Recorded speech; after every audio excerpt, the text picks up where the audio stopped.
রান্না বান্না complete, gas মোছা হয়ে গেছে, ঘর মোছা হয়ে গেছে, শুধু আবার এই রান্নাঘরের নিচটুকু মুছবো, তাহলে হয়ে যাবে। এখানে রান্নাটা ঝটপট করে দেখিয়ে দিই। এই যে বোয়াল মাছের ঝাল করেছি, একদম মাখা মাখা করে, লাল লাল করে। আর হচ্ছে এখানে আছে হচ্ছে ওই ফুল আর কি ওলকপির ছেচকি।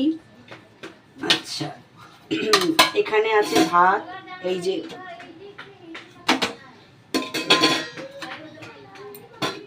সব পরিষ্কার হয়ে গেছে।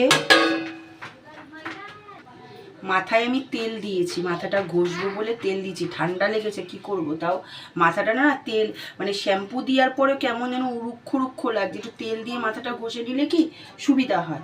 এই যে বোয়াল মাছের লাল লাল করে ঝোল মাখা মাখা করে করেছি।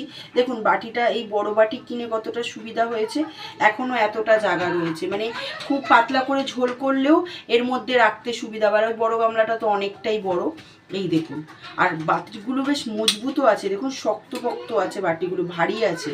তো এই হলো আজকে দুপুরে রান্না। বোয়াল মাছ দিয়ে আলু দিয়ে ঝাল ঝাল করেছি, লাল লাল করে একদম সুন্দর করে করেছি। আর এটা আমি আগেই বললাম ফার্স্ট টাইম করেছি। এর মধ্যে সর্ষে ফোড়ন দিয়েছি, টমেটো দিয়েছি, ধনেপাতা থাকলে খুবই ভালো হতো, যেহেতু ধনেপাতা নেই ওর জন্য দিইনি। এর মধ্যে একটা লঙ্কা দিয়েছি, একটু মিষ্টি মিষ্টি টাইপের করেছি, কিন্তু কেউ বলতে পারবে না যে এটা হচ্ছে ওলকপির ছেচকি। এটাকে দেখে মনে হচ্ছে কোনো আলুর ছেচকি বা মূলোর, কিন্তু খেতে খুব সুন্দর হয়েছে। একটুখানি নুন ঝাল দেখে নিয়েছি, খুবই টেস্টি হয়েছে।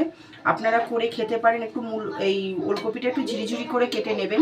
অনেকটাই ছিল, বাট একটু নষ্ট নষ্ট মানে কিরকম শুকনো শুকনো টাইপের হয়ে গেছে, বাদ দিয়ে দিয়ে করেছি, তো হয়ে যাবে। এই হলো আজকে দুপুরের। বাচ্চাগুলো বেরিয়েছে, আবার চিল্লাচিল্লি করছে। আর ভাত আছে, এবার শুধু গ্যাসের একটুখানি মুছবো, তারপরে যাব চান করতে। চলুন, যারা যারা আমার চ্যানেলটাকে এখন অবধি সাবস্ক্রাইব করেননি, মনে করে একটু সাবস্ক্রাইব করে পাশে থাকবেন, আমার ভিডিওগুলো কেমন হয় সেটা জানাবেন। আর যে যে বোয়াল মাছ দিয়ে খাবেন ঝটপট করে চলে আসুন। লাল লাল করে একদম, দেখুন কি সুন্দর না। আজকের মেনু খুব সুন্দর। তাহলে সবাই চলে আসুন। টাটা টাটা, সবাইকে টাটা টাটা করে দিলাম। টাটা। এবার যাবো চান করতে, মাথা ঘষবো, আর ওই দুই একটা জামা আছে একটু ধুয়ে দেবো, ব্যাস এই হলো। তাহলে সবাই চ্যানেলটাকে ততক্ষণ সাবস্ক্রাইব করে দেবেন। টাটা। এরপরে বাচ্চাগুলো আরও চিল্লাচিল্লি করবে। তাহলে টাটা সবাইকে, টাটা। একটুখানি মুছে যাই এবারে।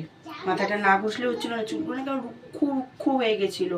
একটু দেখবেন তেল দিয়ে শ্যাম্পু দিলে না চুলটা একটু সুন্দর লাগে। ওর জন্য যতই ঠান্ডা লেগেছে, কাশি হচ্ছে, কিন্তু কিছু করার নেই, তার জন্য। চলুন তাহলে, আজকের মেনু খুব সুন্দর।